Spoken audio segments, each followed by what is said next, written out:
Vamos a orar ahora un momentito al Señor y pedir que en esta tarde la palabra que voy a compartir con ustedes, que llevo varios días dándole vueltas y tengo la sensación de que todavía no he logrado decir y compartir todo lo que Dios ha puesto en mi corazón.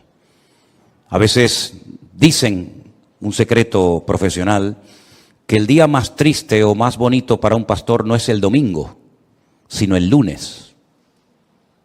Porque el lunes es cuando piensas en la gente que faltó, la gente que tal vez no vino al culto, cómo salió el mensaje, si dijiste todo lo que tenías que decir o se te olvidaron muchas cosas.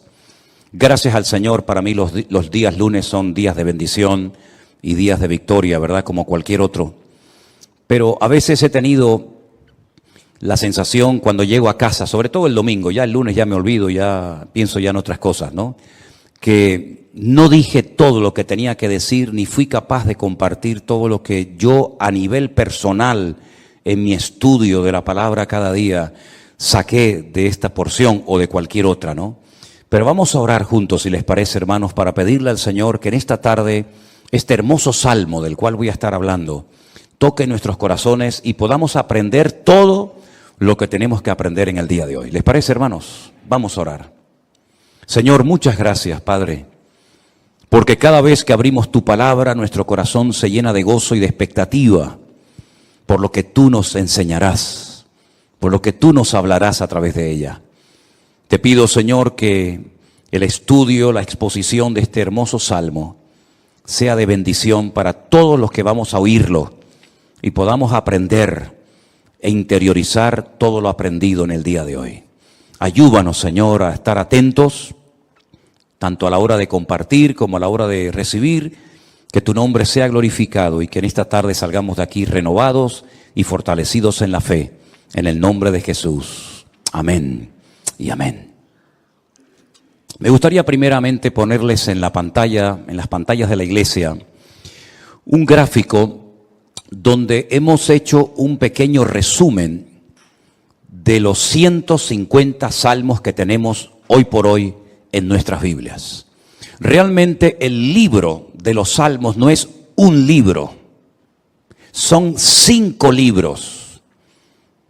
Y esos 5 libros se llaman en su idioma original Teilín. Y yo ya he dicho muchas veces que todo lo que termina en in es masculino plural. Teilín significa alabanzas. Teilá es alabanza, Teilín es alabanzas. Este es el libro de alabanzas, el himnario, el libro de canciones del pueblo de Israel, que hasta el día de hoy se siguen cantando muchos de estos salmos. Por eso es muy hermoso leerlos a menudo y memorizarlos y enseñarlos a nuestros hijos, enseñarlos a los que nos rodean, porque traen mucha bendición a nuestra vida. Hay salmos para todos los gustos. Hay salmos 100% mesiánicos, es decir, salmos que apuntan a la vida del Señor Jesucristo. Por ejemplo, un salmo que describe los sufrimientos de Cristo en la cruz, el 22. Hay salmos que son oraciones, por ejemplo el 90, el Salmo 90, que por cierto mi suegra Esperanza se lo sabe de memoria, con la edad que tiene, es una oración que hizo Moisés. Y esa oración de Moisés la tenemos en la Biblia, ¿verdad? Señor, tú has sido nuestro refugio de generación en generación, antes que los montes nacieran y fueran formados la tierra, ¿verdad? Ese es el Salmo 90. Tenemos el más extenso, el capítulo más extenso de la Biblia, el 119, el que todos ustedes saben de memoria, ¿verdad? El más pequeñito, el 117, que es la letra de una antigua canción que cuando yo me convertí se cantaba mucho esa alabanza, pero ya como que se ha olvidado. Alabad al Señor, naciones todas, pueblos todos, alabadle, bendecid su nombre, ¿verdad? Tenemos el famoso Salmo 133, Inema tobu manaín shebedahim gam yahad. Mirad cuán bueno y cuán delicioso es habitar los hermanos juntos en armonía. Tenemos salmos proféticos, salmos que son quejidos, lamentos, ¿verdad? Tenemos la oración de los ancianos, la petición, el salmo de los ancianos, el salmo de las personas que ya han pasado a otra etapa de la vida. Es un salmo precioso también. Pero todos esos salmos se fueron recopilando a lo largo de la historia en diferentes periodos. Y ahí les he puesto un gráfico en las pantallas de la iglesia para que ustedes vean el proceso que experimentaron los salmos hasta poder recopilar los 150 y tenerlos en nuestras Biblias. Por ejemplo, los primeros 41 salmos, del 1 al 41, se recopilaron, no significa que se escribieron, pero que se recopilaron en la época del rey David. Porque hay algunos de esos salmos que son antes de la época del rey David. Por ejemplo, el que le cité a continuación, el 90, que es de la época de Moisés. Pero esos 41 primeros salmos se recopilaron, se reunieron y posteriormente se añadieron al libro de los salmos en la época del rey David. Otros salmos, por ejemplo, del 42 al 72 y del 73 al 89, se recopilaron en los tiempos de esos dos grandes reyes de Judá, los reyes del sur. Estos dos reyes fueron extraordinarios, Ezequías y Josías. Ezequías fue aquel rey que decidió meter el agua por debajo de Jerusalén para que si fuera sitiada, si los enemigos atacaban Jerusalén, no les cortaran el suministro de agua y se murieran de sed, esperando fuera los enemigos que Israel se rindiera. Todavía ese túnel subterráneo, esos túneles, mejor dicho, porque son varios, que llevan el agua por debajo de Jerusalén, todavía hoy en día se pueden visitar. Son los túneles que conectan la antigua ciudad de Jerusalén con el famoso estanque de Siloé. Y uno de ellos todavía recoge agua de lluvia y se puede pasar por él, incluso mojándose, el otro no. Y el rey Josías fue un rey muy utilizado, un hombre, un instrumento tremendo en las manos del Señor. Fue aquel rey que, cuando le dijeron hemos descubierto el libro de la Torá, el libro de la ley en el templo que estaba abandonado, hace una serie de reformas extraordinarias que hacía muchísimo tiempo que Israel las necesitaba. Luego tenemos, por ejemplo, del Salmo 90 al Salmo 106 y también del 107 al último, al 150, tenemos esos salmos que se recopilaron en el tiempo de Esdras, el sacerdote, y de Nehemías, aquel copero, ¿se acuerdan? Que vivían en el palacio del rey y que es el instrumento que Dios utiliza para la restauración física, la restauración de los muros y también del templo de Jerusalén. Y Esdras fue el instrumento para la restauración espiritual del pueblo. Porque una cosa es que tú seas restaurado en tu economía, en lo natural, sea economía, sea salud, sea familia, que está bien, Dios también está interesado en restaurar esas áreas de tu vida. Y otra cosa muy distinta es la restauración espiritual de una vida. Tú puedes ser restaurado, digamos, en tu economía, pero no significa de que haya sido restaurado en lo espiritual. Y si quieren ver un ejemplo claro de lo que estoy diciendo, vayan por ejemplo al famoso libro de Ezequiel, en el capítulo 37, cuando el Señor le dice a Ezequiel, ven que te voy a enseñar algo, y lo lleva al cementerio más antiguo del mundo, que está al este de Jerusalén, en el Monte de los Olivos, cementerio que tiene más de 3.000 años, que se puede visitar hoy en día, que se conoce, bueno, el nombre que le dan los judíos hoy en día es el Bet Hayim, que es la casa de los vivos, pero realmente era el valle de los huesos secos, porque es un valle lleno de huesos, un valle lleno de muertos. Y el Señor, estando él en Babilonia, le muestra ese valle, ese cementerio, y le dicen, ¿tú crees que estos huesos vivirán? ¿Tú crees que volverán a la vida estos huesos secos en gran manera, que en algunos casos hay años y años que están ahí enterrados? Y el profeta Ezequiel le dice al Señor, yo no sé, Señor, lo que va a pasar con estos huesos, con estos muertos. Y el Señor le dice, predícales, profetízales a los huesos. Y dice que mientras les predicaba, comenzaron a levantarse esos huesos y se formaron cuerpos humanos, seres humanos, con piel, con tendones, con miembros, con cuerpos. Pero dice que eran como muertos vivientes, les faltaba el espíritu. No se movían, estaban ahí quietos como zombies. Y el Señor les dice, les falta el espíritu, profetiza, habla para que el espíritu entre en ellos. Y al final del capítulo 37, el Señor le explica al profeta Ezequiel lo que significa esa visión y le dice, esta es la casa de Israel. Estos son los hijos de Israel, que van a experimentar un resurgir como pueblo, como nación, una restauración nacional, que en los tiempos de Ezequiel, era impensable, pero que nosotros sabemos que se ha producido en el siglo XX, en mayo de 1948, los huesos secos, esparcidos por todas las naciones de la tierra, se levantaron en un solo día como pueblo, y ahí están, con su himno, con su bandera, con su tierra, con su capital. Pero la restauración espiritual aún no se ha producido. Todavía falta la restauración más importante del pueblo de Israel, y es la restauración espiritual que se va a producir cuando ellos reconozcan a Yeshua HaMashiach como el verdadero Mesías, Mesías que traspasaron, Mesías que rechazaron, pero que verán algún día que era el verdadero Mesías. En los Salmos encontramos mucha información acerca de la restauración nacional y espiritual del pueblo de Israel. Encontramos que dicha restauración se llevaría a cabo a través de la obra de Cristo, del Hijo de Dios humanado y encarnado, que habitaría entre los seres humanos como un ser humano más.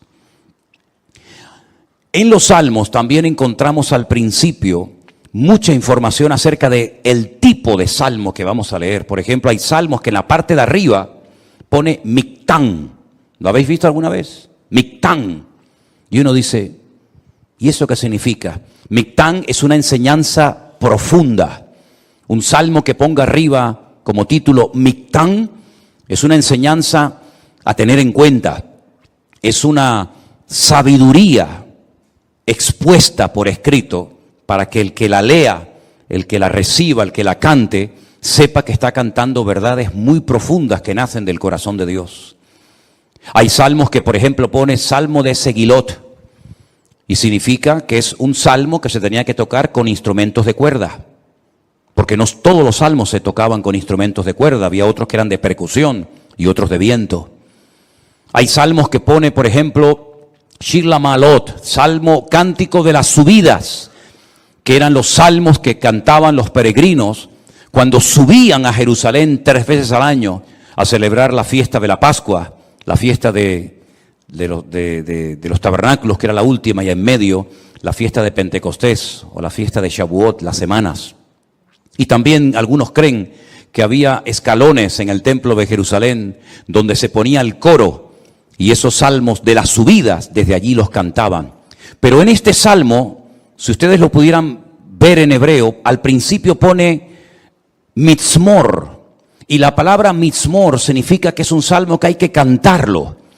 Nosotros como cristianos no tenemos esa costumbre, lamentablemente, porque el salmo nos indica que este salmo habría que cantarlo desde el versículo 1 hasta el último versículo, hasta el versículo 5. Nosotros lo hemos leído, pero realmente es un salmo que, según las instrucciones que Dios nos da, tendríamos que haberlo cantado. Y es la mejor manera de aprender capítulos enteros de memoria de la Biblia, poniéndole música. Y es la mejor forma de aprender, ya digo, capítulos y capítulos enteros de la Biblia. Ahora, el Salmo 127, que es el que se leía en esta tarde, si ustedes buscan su Biblia, empieza diciendo que si el Señor, el Eterno, Jehová, como dice la versión Reina Valera, no edifica la casa, en vano trabajan los que la edifican. Tenemos que explicar brevemente a qué se está refiriendo el autor de este salmo, que pudo ser David, que le escribió un salmo, una enseñanza a su hijo Salomón, o como opinan otras personas, pudo ser un salmo que lo escribió Salomón con una enseñanza que heredó de su padre, el rey David. Sea como sea, la declaración que hace el versículo 1 es muy interesante. Si Dios, el Eterno, nuestro Creador, no edifica la casa, en vano trabajan los que la están edificando. El sueño de David, que nunca lo vio cumplido, era construir un templo para su Dios.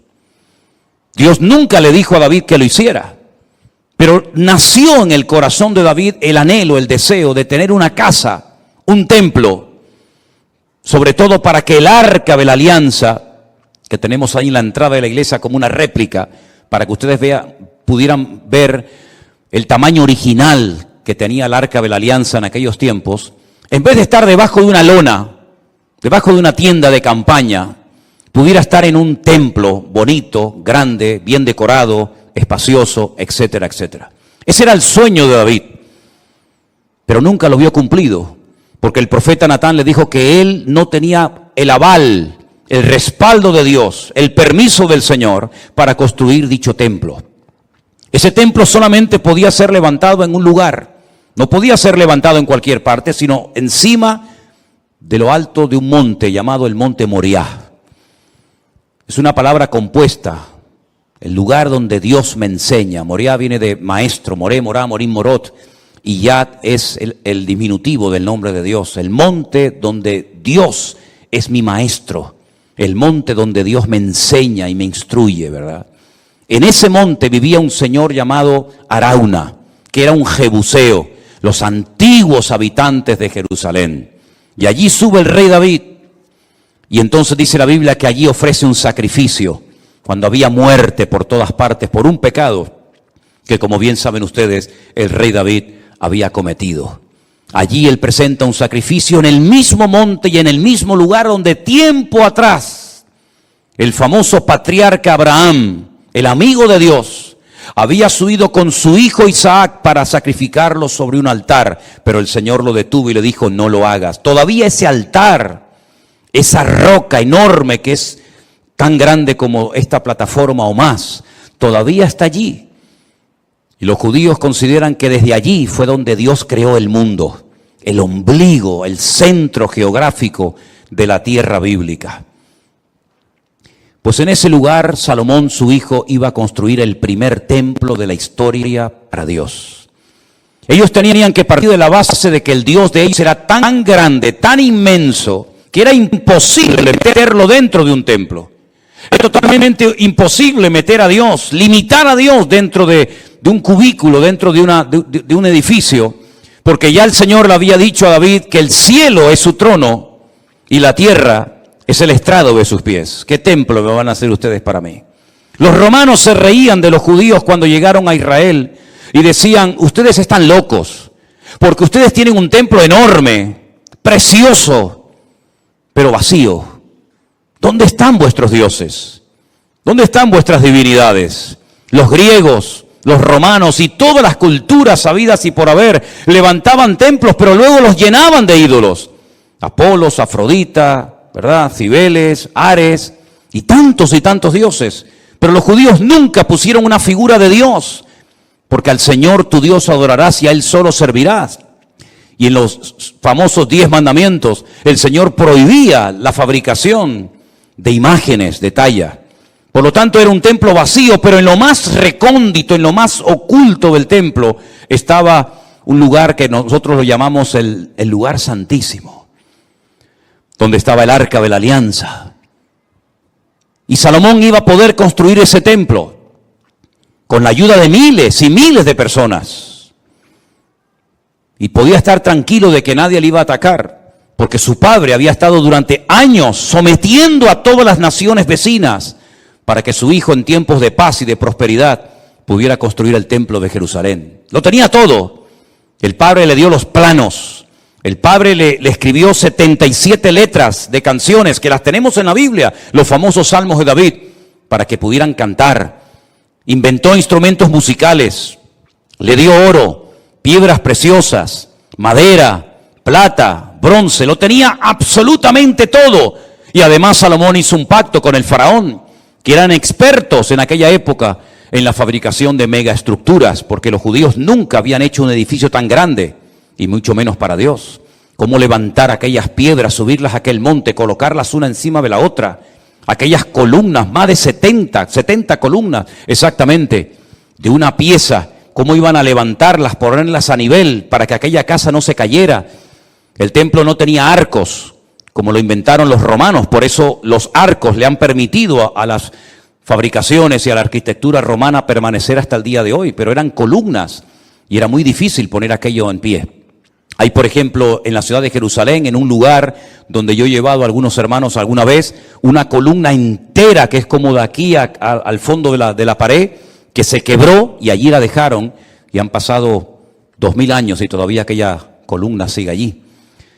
Él hizo un pacto con el faraón, se casó con su hija, hizo un pacto de no agresión. De hecho, su hija se murió en Jerusalén y ahí en el torrente de Cedrón hay una pirámide pequeñita, recordando que allí está enterrada una mujer de origen egipcio, porque ella murió en Jerusalén. Y el faraón le ayudó a construir aquel hermoso templo. Pero Salomón sabía perfectamente que él podía tener el oro, la plata, los albañiles, los carpinteros, los canteros, absolutamente todo. Incluso había naciones que todos los años le traían, curiosamente, 666 talentos de oro. Multiplique 666 por 45, era una barbaridad de kilos de oro para ayudarle. Venían personas de todos los continentes de la tierra, unos le traían marfil, otros le traían diamantes, otros le traían de todo. Pero él sabía que aunque lo tenía humanamente hablando todo, sin el respaldo, sin la ayuda del Señor, aquel templo nunca se iba a poder levantar. Y aquí hay una primera lección que tenemos que interiorizar nosotros como cristianos en el día de hoy. Nosotros nos podemos esforzar mucho y de hecho el esfuerzo forma parte de la vida cristiana. Esfuérzate y sé valiente, le decía el Señor a Josué, ¿verdad? Josué capítulo 1. Esfuérzate y pelea, le decía el apóstol Pablo a Timoteo. Pero por mucho que nos esforcemos, por mucho que trabajemos, por mucho que madruguemos o por mucho que trasnochemos, sin el respaldo, sin el favor de Dios, todo lo que hagamos nos sirve absolutamente para nada. ¿Cuántos dicen amén? Algunos creen que por trabajar más van a ganar más y se equivocan, porque la Biblia no enseña que para ganar más hay que trabajar más. Si usted quiere ganar más, no haga eso, porque lo está haciendo al revés. Si usted quiere ganar más, yo después le digo lo que tiene que hacer, pero no trabajes más para ganar más, porque vas a ganar menos y te vas a terminar agotando. Porque la Biblia dice en el Salmo que hemos leído que si el Señor no edifica la casa, en vano, y esa palabra en vano, esa expresión en hebreo, en vano, significa para que no llegues al agotamiento físico y mental.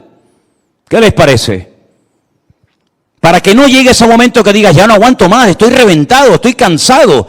Llego el fin de semana, quiero descansar y el lunes voy igual de cansado, peor. Y vas acumulando cansancio y durante la noche no duermes. Cuando dice el Salmo 27 que una de las bendiciones de Dios es poder dormir tranquilamente por la noche. Dice que a sus amados el Señor les dará el sueño. Y hay muchas personas que darían cualquier cosa con tal de poder dormir en paz, como nosotros, los hijos de Dios, que hemos aprendido a depender y a descansar en el Señor, podemos dormir en paz. ¿Cuántos dicen amén? No sé por qué nos han hecho últimamente a Elena y a mí una pregunta, me la hacen de vez en cuando, por internet, por WhatsApp, por correos, incluso hasta en persona. ¿Ustedes están durmiendo bien? Y preguntamos, ¿y por qué nos hacen esa pregunta? Si no, pues con todo lo que tienen, todo el jaleo de atender gente y atender gente de aquí y llamar, ¿ustedes duermen bien? Y la respuesta de Elena siempre es la misma, dormimos perfectamente. Porque nosotros hemos aprendido a descansar y a depender únicamente del Señor. No entramos en estrés, ni en nervios, ni en agobio. No perdemos la paz absolutamente por nada. ¿Por qué? Porque la obra no depende de nosotros. La obra depende del dueño, de la cabeza. Y el dueño y la cabeza es nuestro Señor Jesucristo. Me da mucha pena, mucha lástima cuando veo a cristianos agobiados, cargados, estresados, con la tensión disparada. Perdonen si alguien se siente aludido, yo es que no le he tomado la atención nunca a ninguno de ustedes, por eso hablo desde la libertad, porque claro, va a decir, ¿este hombre cómo sabe que tengo yo la tensión alta? No, yo no sé nada, pero el Señor lo sabe todo. Pastillas para poder dormir, claro, después pastillas para despertarte. Agobiado, estresado, que no llego a fin de mes, que no pago el colegio de los niños, que los libros, que esto, que lo otro.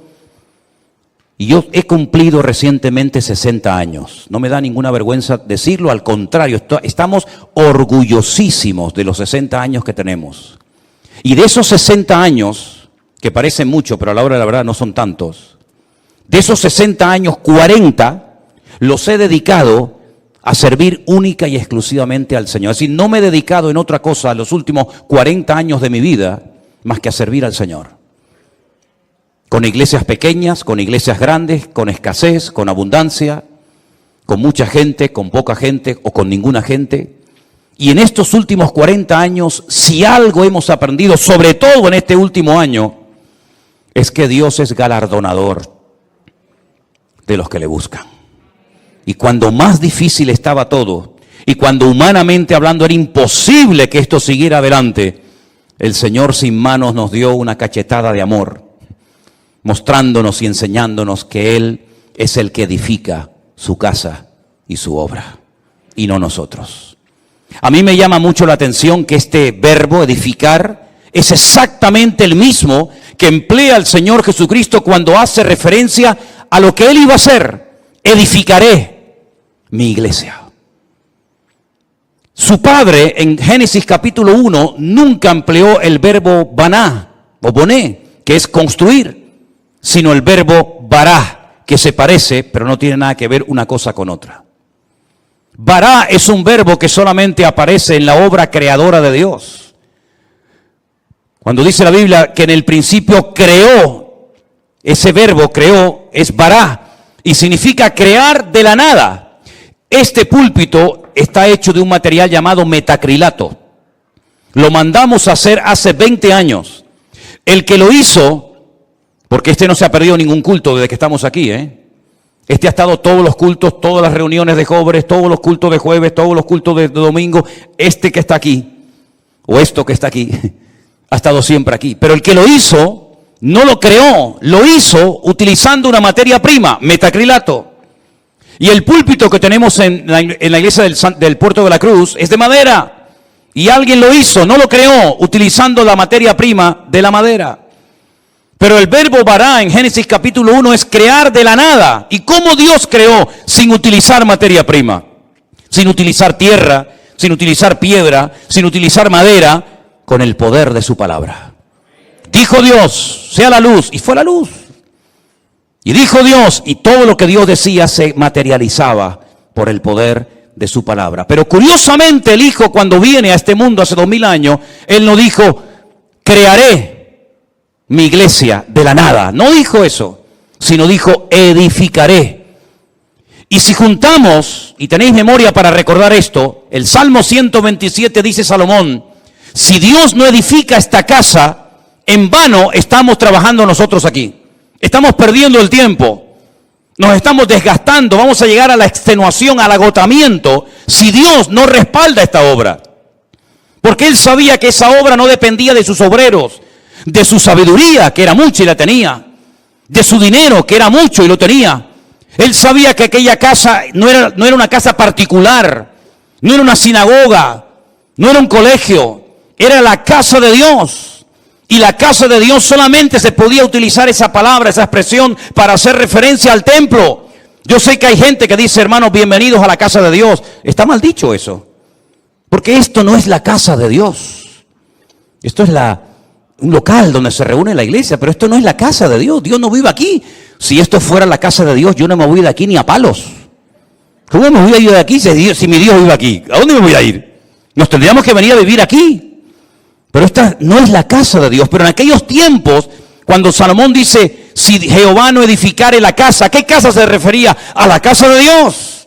Él sabía que esa casa no iba a poderse terminar si no tenía el respaldo de Dios. Por eso el Señor Jesucristo pudo decir, yo edificaré mi iglesia. Porque Él dijo, todo lo que hago y todo lo que digo, lo hago porque mi Padre me da autorización y me apoya para hacer y decir lo que hago.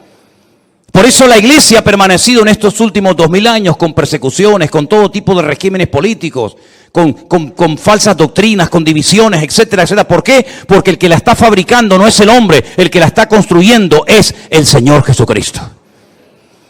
Y nosotros somos piedras vivas en ese edificio, pero la piedra angular, la que soporta todo el peso, es nuestro Señor Jesucristo.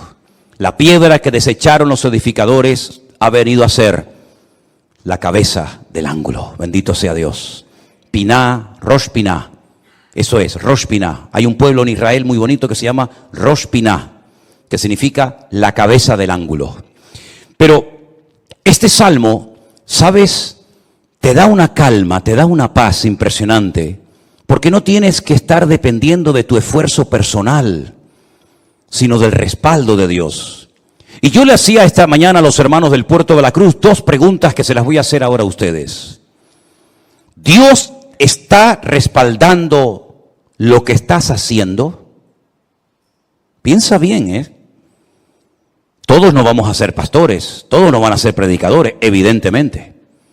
Pero todos y cada uno de ustedes, de nosotros, nos dedicaremos en la vida a algo. Pero mi pregunta es, ¿a eso a lo que hoy por hoy te estás dedicando, tú notas en tu vida el favor de Dios, el respaldo de Dios? Si la respuesta es sí, yo siento que en mi profesión, en mi carrera, en mis estudios, en mi trabajo, yo siento y noto que el respaldo, que la bendición de Dios está conmigo. Gloria a Dios, no sabes cuánto me alegro, hermano. Pero si la respuesta es no, entonces ¿por qué lo estás haciendo?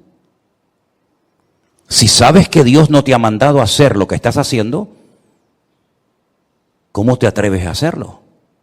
Porque la segunda pregunta que les iba a hacer es, ¿por qué estás haciendo lo que estás haciendo? ¿Para ganar un sueldo? Es decir, ¿tú sabes que no estás haciendo lo que Dios quiere? Esa no es la voluntad perfecta de Dios para tu vida, pero igualmente lo haces porque a final de mes un señor te pone un sobre con un dinero para poder cubrir tus necesidades.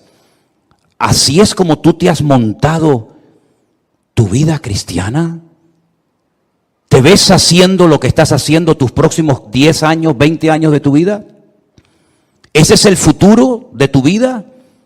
¿Dedicarte a lo que estás haciendo? Si es la voluntad de Dios, gloria a Dios, sigue adelante. Pero como la vida es tan corta y cuando te des cuenta pasó, ¿cómo hay creyentes que se han dedicado toda la vida a hacer lo que saben que no era la voluntad de Dios perfecta para ellos, pero al fin y al cabo lo hacían para al final de mes recibir un sobrecito con un hueso que te daba un señor que le sobraba de todo, que a veces no te pagaba lo que tú merecías por haber trabajado tanto, pero dependías de él hasta para poder poner un poco de gasolina a tu coche o hacer una compra en un supermercado? Para eso murió el Hijo de Dios en una cruz, para que viviéramos como la gente del mundo, sin marcar una diferencia y sin demostrarle al mundo que Dios nos enseñó a nosotros en su palabra un estilo de vida diferente. Yo te voy a confesar algo que probablemente es la primera vez en mi vida que voy a decir en público. Yo no sé si en algún momento, en alguna iglesia, en alguna predicación, desde los 19 años que estoy sirviendo al Señor, yo he dicho alguna vez esto que voy a decir ahora. Esto sería como dicen en televisión, esto es una primicia. ¿Tú sabes cuál era la preocupación, la gran pregunta que yo tenía en el tercer año de escuela bíblica, de seminario, cuando yo estaba a punto de salir? ¿Sabes cuál era mi pregunta? ¿De qué voy a vivir? Porque yo no quería volver a la casa de mis padres. Porque yo le había dicho a mi padre que el Señor me había llamado. Y cuando él me preguntaba, ¿de qué vas a vivir? No había iglesias por ninguna parte. Hoy en día hay iglesias por todas partes. Pero en aquellos años, hace 40 años, no había iglesias prácticamente por ninguna parte. Eran contadas con los dedos de una mano las iglesias que, por ejemplo, había en Tenerife. Muchas de las iglesias que ustedes conocen o han visitado, o a lo mejor han estado, no existían. Las iglesias eran de 10, 15 personas, había muy poca gente, un culto de jóvenes con 5, 6 jóvenes, era un avivamiento. No había prácticamente nada y la pregunta que yo tenía en aquellos años era, ¿de qué voy a vivir? Porque no quiero volver otra vez a vivir en la casa de mis padres, porque sería entonces darle la razón al viejo de que me equivoqué y al fin y al cabo tengo que volver a vivir con ellos hasta para poder comprarme un par de zapatos. Pero casi la última semana de estudiar en aquella escuela bíblica en Las Palmas, en un piso allí cerca de las playas de las canteras, llegó un misionero, como eso ya les he contado en otras ocasiones, y me pidió que viniera aquí a Tenerife a echarle una mano en la obra. Y desde ese día, el 31 de mayo me gradué, mayo tiene, enero, febrero, marzo, abril, mayo. Desde el 1 de junio de 1981, ¿qué día es hoy? ¿Cuál? 31 de octubre, fíjate. Desde el 1 de junio de 1981 hasta el 31 de octubre del 2021, yo no he hecho otra cosa en mi vida más que servir al Señor. Me pude casar, pudimos viajar, hemos fundado iglesias en algunos lugares y estamos disfrutando de la obra del Señor como nunca jamás en la vida habíamos soñado. Sabemos lo que es estar sentado en una cama con una libreta, con una calculadora, sacando los gastos del mes y diciendo, no llegamos, no llegamos, no llegamos. Pero también sabemos lo que es, el Señor es mi pastor y nada me faltará. Hemos aprendido a vivir en escasez como no te imaginas. Y hemos aprendido a vivir en abundancia, hemos aprendido a dormir en cualquier lugar, porque el Señor nos ha mostrado de que cuando una persona es capaz de hacer un mínimo gesto por el Señor respalda y bendice la vida de esa persona. Y tengo un temor tremendo en mi corazón por toda la manera como el Señor nos está bendiciendo y abriendo puertas en todas partes. Porque sabemos perfectamente que no es por nuestros méritos, no es por nuestros méritos. Quiero decirles que cuando muchos de ustedes vinieron a esta iglesia, nosotros ya hacía años que estábamos aquí. Hacía años que estábamos en este lugar. Y el Señor ha ido edificando poco a poco su obra. Y hoy en día podemos hablar para la gloria del Señor de miles y miles de personas que en todas partes del mundo, muchos de ellos han conocido al Señor Jesucristo como su Señor y Salvador personal en este último tiempo. Anoche tenía una reunión por Zoom con todos los hombres de la iglesia virtual del grupo número 2, gente con más de 80 años, dándole gracias al Señor porque en la recta final de su vida, como ellos mismos decían, han conocido el Evangelio del Señor Jesucristo y tienen un hambre por conocer más y más de la palabra que a mí realmente me deja sorprendido todo lo que el Señor está haciendo. Yo quiero decirles a todos y a cada uno de ustedes que yo también tuve tu edad y estuvimos dispuestos cuando éramos jóvenes, recién casados con 21 años, a pagar un precio. Y nos llamaron locos. Los pastores nos reunían de vez en cuando y nos decían, estáis locos. ¿Cómo sois capaces de ir con una niña pequeña como era Priscila en aquellos años a un país tan lejos, sin conocer prácticamente a nadie, a vivir por fe? Pero cuando el Señor edifica su obra y cuando el Señor respalda su obra, no hay impedimento que pueda frenar la vida de un hijo y de una hija de Dios. Y yo quiero desafiarte a que tú pierdas el miedo, porque si de algo a mí me ha servido el Salmo 127 es a perder el miedo. Si Anderson, que está conectado al liderazgo y a los coordinadores de la iglesia virtual número 1, les hablara acerca de lo que cuesta, del presupuesto enorme que cuesta el hacer todas las actividades, nos quedaríamos con la boca abierta. Pero el Señor ha suplido de una forma increíble, porque el Señor es galardonador de los que le buscan y cuando Él edifica la casa, no hay nada ni nadie que la pueda detener. Fíjate que en el Salmo 121, si te das cuenta, habla de la casa de Dios, es decir, lo principal, la obra de Dios, nada ni nadie la va a detener. Pero en segundo lugar, habla de la ciudad. Si Jehová no guardare la ciudad, en vano vela la guardia. Este versículo, cada vez que me tocaba a mí guardia en el ejército, y te daban todas las balas y la metralleta y el armamento para estar de guardia, yo siempre lo decía en alta voz, si el Señor no guardare la ciudad, en vano vela la guardia.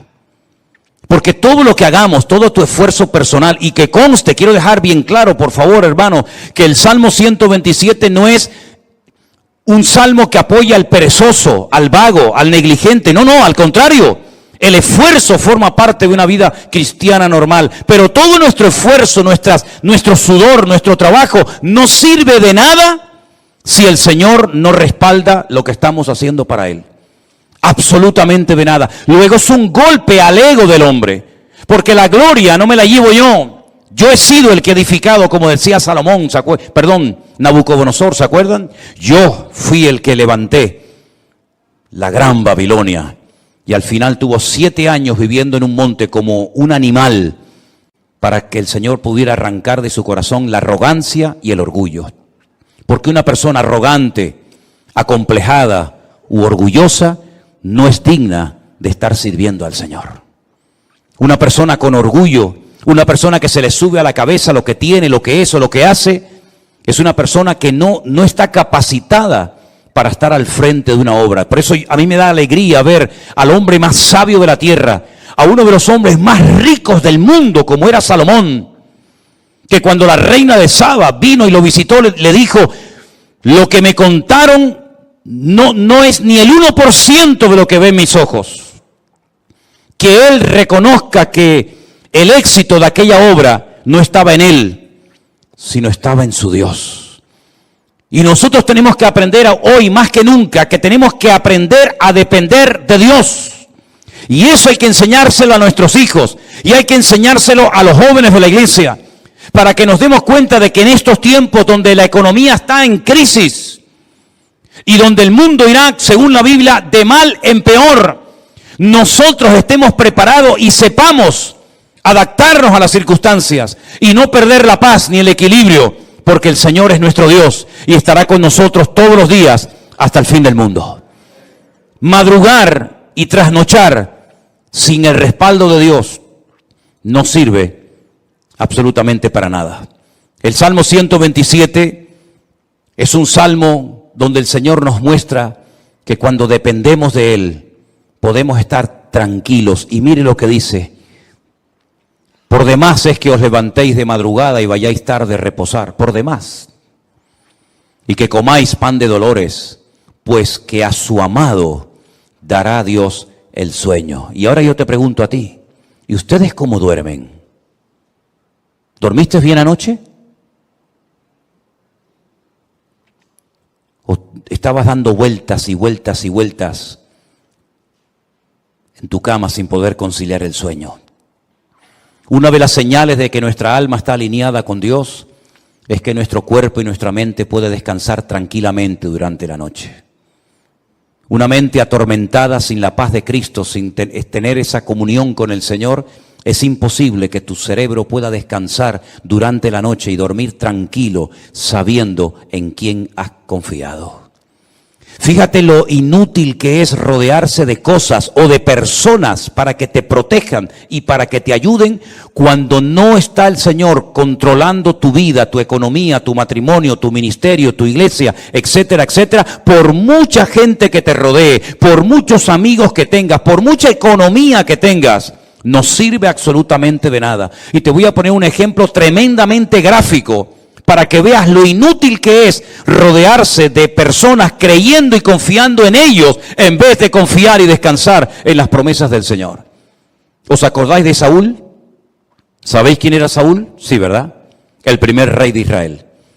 Estaba obsesionado con matar al rey David, o con el joven David. El rey en aquella época dormía en el centro del campamento. Se hacían círculos concéntricos de soldados alrededor del rey, de tal manera que si saltabas uno de esos círculos de protección, automáticamente en el segundo caías. Es como en las cárceles. ¿Veis que hay como un muro alambrado que si logras saltarlo, te encuentras a continuación otro y te quedas entre muro y muro, ¿verdad? En muchos bancos en la península, aquí en Canarias no se ve, pero en muchos bancos en la península tocas un timbre, te abren una puerta, entras, se cierra detrás de ti y la otra no se abre hasta que se cierre la anterior, para que así te quedes entre una y otra. El rey Saúl dormía rodeado de centenares de soldados y de su guardia personal en el centro del campamento. David una noche bajó de las montañas y atravesó el primer círculo, el segundo, el tercero y hasta el mismo lugar donde estaba el rey Saúl dormido. Cogió la lanza del rey Saúl, subió a lo alto de una montaña y cuando estaba lejos, comenzó a gritar: Abner, Abner, ¿qué haces? ¿Qué forma de proteger al rey es esa? Mira lo que tengo en la mano. He llegado hasta la misma presencia del rey Saúl, al que supuestamente tú tienes que estar cuidando. Te has quedado dormido. No has cumplido con tu deber.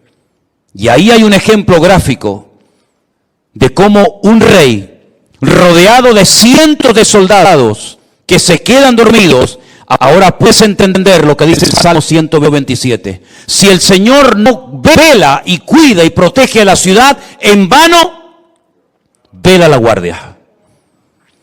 Todos se van a quedar dormidos espiritualmente hablando en estos últimos tiempos. Los políticos se van a quedar dormidos y no van a saber discernir el mundo espiritual. Los bancos se van a quedar dormidos y van a ser esclavos del próximo sistema mundial de economía. Los religiosos se han quedado dormidos hace siglos y son incapaces de discernir los tiempos y las ocasiones. Y la iglesia no puede entrar en ese juego. Por eso dice el apóstol Pablo: es tiempo de despertarnos del sueño, despiértate tú que duermes y te alumbrará Cristo. Hay un sueño, ¿verdad?, profundo que experimentó Adán, pero fue un sueño que Dios produjo para que no le estorbara en la obra que el Señor estaba haciendo. Pero hay otro sueño de tipo espiritual que te adormece el alma, que atonta tu espíritu, que ciega tu entendimiento y que cauteriza tu conciencia y que te impide reconocer que a veces lo que estás haciendo no es la voluntad de Dios. Es un juguete, un entretenimiento del sistema faraónico del mundo que te da todo a cambio de nada. Y al final de tu vida no has hecho nada y te has creído que Dios estaba respaldando tu obra, tu ministerio, tu imperio, tu reino, pero has tirado por la borda tu vida y te has bajado a lo profundo del barco mientras había una tormenta arriba. Tú te has quedado dormido y en vez de actuar marcando una diferencia, dejaste que el mundo te marcara y te manipulara a ti. Por eso, mis queridos hermanos, el Salmo 127 es de sacudir nuestras conciencias y despertarnos ante la realidad. ¿Qué estoy haciendo con mi vida? ¿Qué estoy haciendo con mis recursos? ¿Qué estoy haciendo con mi tiempo? ¿Qué estoy haciendo con mi juventud? ¿Qué estoy haciendo con los dones y talentos que Dios me dio? ¿Qué estoy haciendo en definitiva? Porque si lo que estoy haciendo no tiene el respaldo de Dios, ¿para qué lo sigues haciendo? ¿Es que acaso el Señor no dice en su palabra: el justo por la fe vivirá? ¿O es que eso solamente eran unas palabras bonitas que Martín Lutero en esta época del año, hace muchos siglos atrás, sacudió su conciencia, le hizo reconocer y recapacitar que el sistema religioso en el que estaba envuelto estaba envenenado y corrompido? Son unas palabras bonitas de un profeta del Antiguo Testamento que sí, quedaron muy bien, pero que hoy en día no tienen ningún efecto. Eso funciona, es realmente así, eso es real. ¿Funcionan las promesas de Dios? Te pregunto, hermano, ¿funcionan sí o no las promesas de Dios en tu vida? ¿Te fías de Dios? ¿Crees que Él te puede sanar, que te puede prosperar, que te puede bendecir? Pues te voy a dar algunas pinceladas para que empieces a entrar en una dimensión diferente en cuanto a tu relación con Dios. Primero, hay ciertas y determinadas cosas que hay que pelearlas y lucharlas en el campo de batalla. Goliat no se iba a ir por el hecho de que estaba frente a él el ejército de Israel. Al contrario, el ejército de Israel le atraía, porque la luz atrae a los mosquitos. Ellos no tuvieron que ir a buscar a Goliat. Goliat los encontró a ellos. Y aunque Goliat estaba en aquel lugar y se sabía que iba a ser derrotado porque allí estaba el hombre de Dios, David. Para Goliat era un atractivo estar en aquel lugar, como es un atractivo para muchos el conquistar a tus hijos, o romper tu matrimonio, o derrotar tu ministerio. ¿Por qué? Porque tú tienes luz, tú proyectas luz. Hay una gracia de Dios, hay algo de Dios en tu vida que al enemigo lo atrae. No tienes que buscarlo, él te va a encontrar. La luz atrae a los mosquitos. Si no, vete al campo y enciende una luz para que veas cómo enseguida vienen los bichos. Y si nosotros verdaderamente somos luz, vamos a atraer a ciertas y determinadas cosas. Y por eso la Biblia dice que hay que pelear, pero ¿pelear qué? La buena batalla, porque hay batallas que no las pelees porque vas a morir. Como Jonatán se fue a pelear una batalla que no tenía que haber ido nunca y murió. Pero Pablo dice, yo he peleado la buena batalla. ¿Estás peleando la buena o la mala batalla? Porque la buena te dará la corona de vida, la recompensa del Eterno. Pero la mala te quitará la vida, tu familia, tu esposa, tus hijos, y perderás el galardón de Dios. Hay bendiciones que vienen por pelearlas. La tierra está delante de vosotros, pero ahí están los filisteos, los amorreos, los cananeos, los jebuseos, los amonitas, los moabitas. Ir y pelear contra ellos.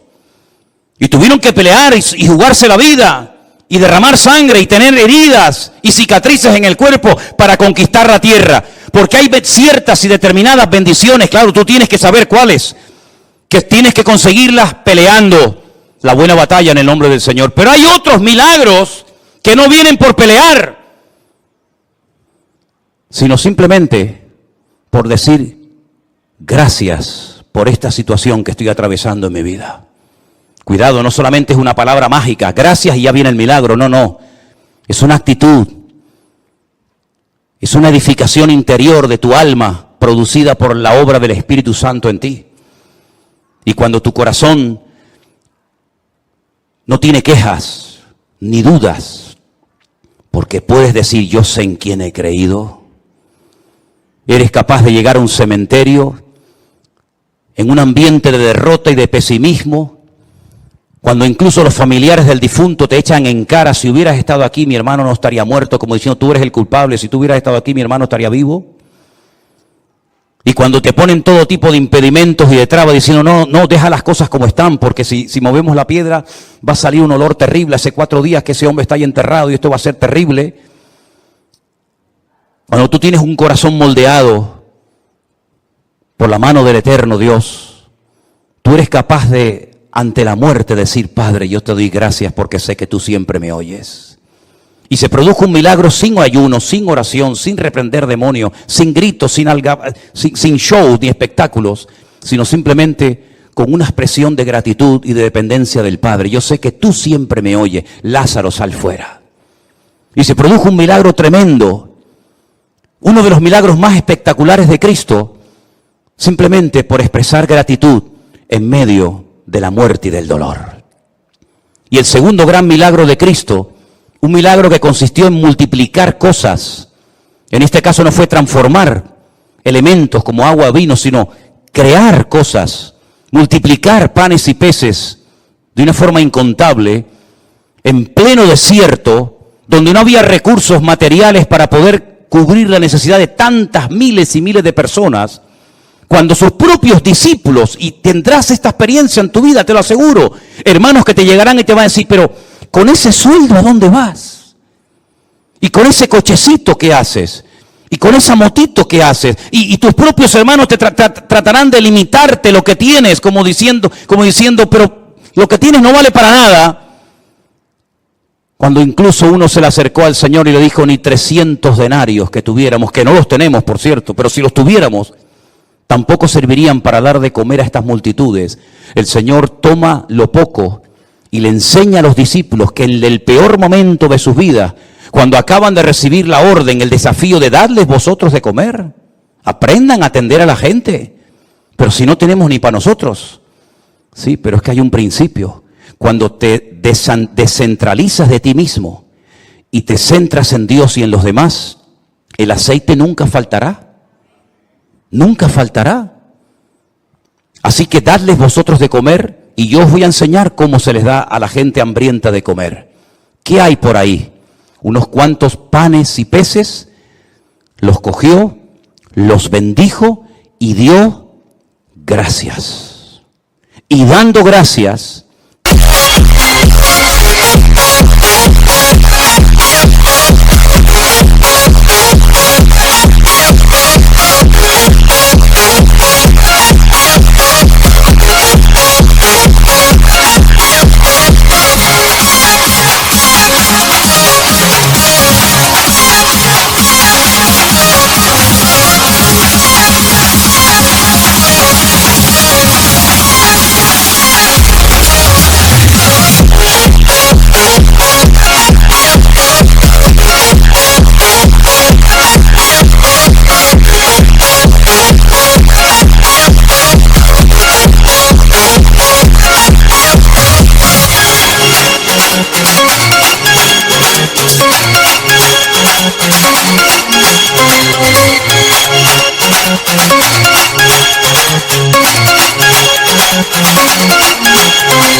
Comenzó a partirlo y le dijo, comenzar a repartir, comenzar a repartir, comenzar a repartir, y hasta llegaron a sobrar cestas enormes llenas de pedazos de la comida que el Señor había multiplicado. Hay milagros que vienen por pelear, hay bendiciones que vienen por pelear y jugarte la vida y hasta la extenuación si hace falta. Pero hay otros milagros que vienen cuando te relajas y dices, ya no puedo más. Pero te voy a dar gracias por mi hijo, por mi enfermedad, por mi escasez. Te voy a comenzar a dar gracias y voy a comenzar a gozarme en lo que no entiendo. Y voy a transmitir ánimo, aliento y gratitud a mi familia y a mi gente que me rodea. Y vas a comenzar a ver milagros impresionantes en tu vida. Yo digo una cosa, ¿qué tienes que perder? Imagínate que te funciona. Vas a estar toda la vida agradecido al Señor por haber aprendido a salir de la miseria, por haber aprendido a gozarte en la adversidad y por haber aprendido a ver la gloria de Dios en medio de las tormentas de la vida. ¿Cuántas tormentas hemos atravesado? ¿Cuántos desiertos hemos cruzado? ¿En cuántas cuevas nos habremos metido espiritualmente hablando? Pero de todas y de cada una de ellas nos ha sacado nuestro Dios. Y la situación en la que te encuentras ahora mismo, repito, la situación en la que te encuentras ahora mismo, y yo no me estoy dirigiendo a nadie, y lo quiero dejar bien claro, porque yo no necesito un micrófono para hablarte a ti, o a ti, o a ti hermanita, o a ti hermano. Yo no necesito jamás. Necesito de un micrófono para sentarme y decirle a usted, ven para acá. Yo le estoy predicando a toda la iglesia, pero creo que en este momento el Señor me está utilizando para decirte esto. La situación en la que te encuentras ahora mismo en tu matrimonio, en tu economía, o en cualquier otra área de tu vida, Dios la ha permitido. Porque lo que tienes que aprender no lo vas a aprender riendo ni saltando, sino llorando y sufriendo. Porque lo que se aprende llorando no se olvida nunca.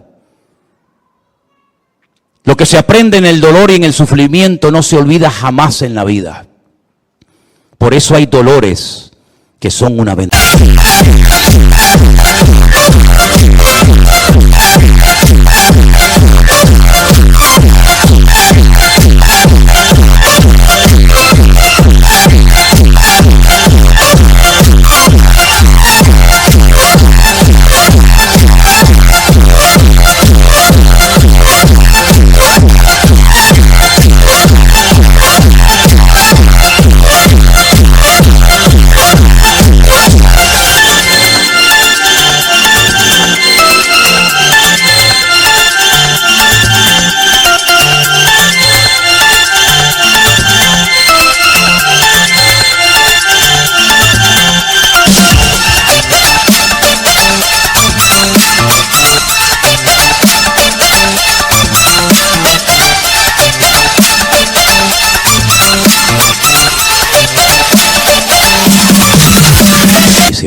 Y por eso el Señor ha permitido que todos y cada uno de nosotros, con sus respectivas circunstancias, hayamos llegado a un punto en nuestra vida, con la edad que tienes, con la familia que tienes, con los hijos que tienes o no tienes, para que aquí le preguntes hoy al Señor, Señor, cuento con tu favor cuando mañana vaya a la calle a buscarme la vida en mi trabajo. Si eso es lo que Dios tiene planeado para ti, adelante, hermano, sal como un león, no como una gallina. Sal como un león, contento, triunfante. Sal de tu Getsemaní con el corazón recién quebrantado y roto. Pero sal de tu Getsemaní diciendo, el Señor está conmigo como poderoso gigante. Pero no se te ocurra salir de tu desierto. No se te ocurra salir de tu Getsemaní sin la bendición y el respaldo de Dios. Porque entonces habrás perdido tiempo, habrás perdido recursos. Y no habrás conseguido absolutamente nada. Déjate de lloriquear y pórtate como un hombre. Déjate de lloriqueos absurdos y ridículos y de levantar pena y compasión. Lo que tienes que meterte es en tu huerto de Getsemaní y aprender a derramar tu alma delante del Señor. Y no se te ocurra salir de ahí hasta que le hayas dicho, no se haga mi voluntad, sino la tuya. Porque hasta ahora lo que hemos querido es que se hiciera nuestra voluntad. Pero Dios el año pasado nos paró los pies a todos y nos dijo: a partir de ahora, lo que se va a hacer en mi casa y en mi iglesia es mi voluntad. Porque lo que yo quiero edificar, lo quiero edificar a mi manera, con mi estilo, con mi forma, y no con la forma y el estilo que me marcan ustedes. Vamos a dejarnos moldear, vamos a dejarnos tratar, vamos a dejarnos edificar por el Señor. Porque si el Señor nos respalda y nos apoya, seremos la gente más feliz y dichosa del mundo. Pero si el Señor en lo que hagas no te respalda, será la persona más desdichada de esta tierra. Pregúntate a ti mismo en esta tarde: ¿por qué estoy haciendo lo que hago? ¿Por qué digo lo que digo? ¿Por qué predico lo que predico? ¿Por qué hago lo que estoy haciendo? ¿No será que a veces hemos entrado en un sistema, en una rutina, en una mecánica, y no nos paramos en silencio delante del Señor a preguntarle: Señor, ¿qué quieres hacer con mi vida? Si tú te atreves a hacerle esta pregunta sinceramente al Señor, te puedes llevar muchas sorpresas agradables. Pero tienes que ser valiente, porque este mensaje no va dirigido a cobardes. Los cobardes, este mensaje les da miedo. Los cobardes se enfadan, porque el enfado es la careta del cobarde. El enfado es el disfraz que utiliza la persona que en lo más profundo de su corazón tiene una inseguridad tremenda y no aprende a depender del Señor. Pero nosotros hoy estamos a cara descubierta ante la presencia de nuestro Dios, y Él quiere hacer un milagro y un cambio en tu vida, pero deja que el Señor haga lo que quiera con tu vida. ¿Cuántos dicen amén? Cierra tus ojos ahí donde estás, mi querido hermano y hermana, y recuerda estas palabras. Apréndetelas de memoria. Si el Señor no edifica mi casa, en vano es todo lo que hago. Si el Señor no cuida de mi vida, las alarmas, los seguros, el plan de jubilación, etcétera, etcétera, no sirven para nada. Porque el que trae seguridad y protección a mi casa no es lo que tengo, es lo que soy en Cristo Jesús, mi Señor.